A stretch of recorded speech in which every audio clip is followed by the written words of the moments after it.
guys, welcome back to my channel. So today we are gonna do the pink drink from Starbucks. Alright, so we're gonna go ahead and grab our pink cranberry with passion fruit juice. You can get the white cranberry, but that was a little bit too light and too pale for me, so I thought the pink cranberry was a bit more pinkish.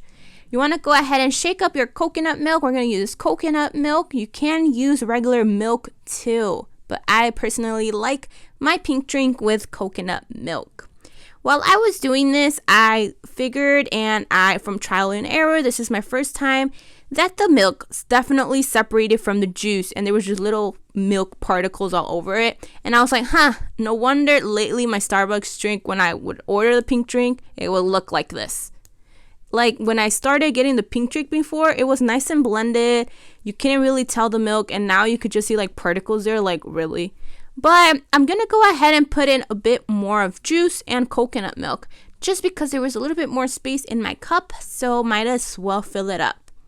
And we are going to go ahead and blend this just so everything is nice and blended and not separated. So I'm pretty glad I made this myself now.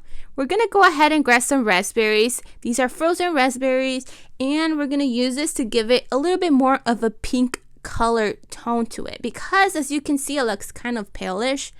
But with these raspberries, it does bring out some pink out of it. So we're going to go ahead and put that in the NutriBullet. We're going to go ahead and blend it. I don't know if I mentioned this already, but this is my first pink drink. I've done the matcha drink, the green tea latte one. So if you want to go see that one, go ahead and look at it. I'll post it over here somewhere, and you can go ahead and check out that one. It is another Starbucks inspired one. So I do like the matcha one from there too. So if you want to see that, go ahead. So now we're going to stir that up. Make sure everything nice and good in there. There is, though, on the top, you get like little foamy stuff. That is because it was blended. We're going to add some raspberries in.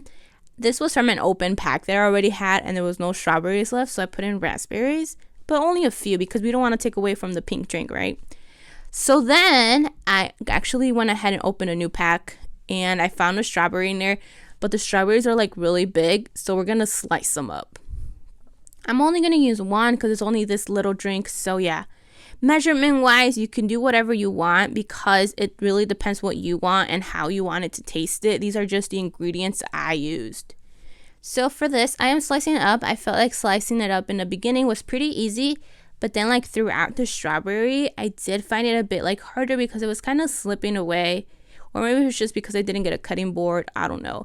But if you get fresh strawberries, that will work as well. I feel like fresh strawberries will be a bit easier because they're easier to cut with. You want to go ahead and put the strawberries now on your drink, in your drink. And now if you want, you could leave them like just laying on the top. But for me, I'm actually going to go ahead and I supposedly use a spoon to like put them down. But eventually, as we are going to see, I am actually going to stir them up with a straw. There's a straw. I'm actually going to stir it up because I like how it looked. You could just see the strawberries there. And if I didn't mention, remember the ingredients are going to be at the end of the video. This is the final product.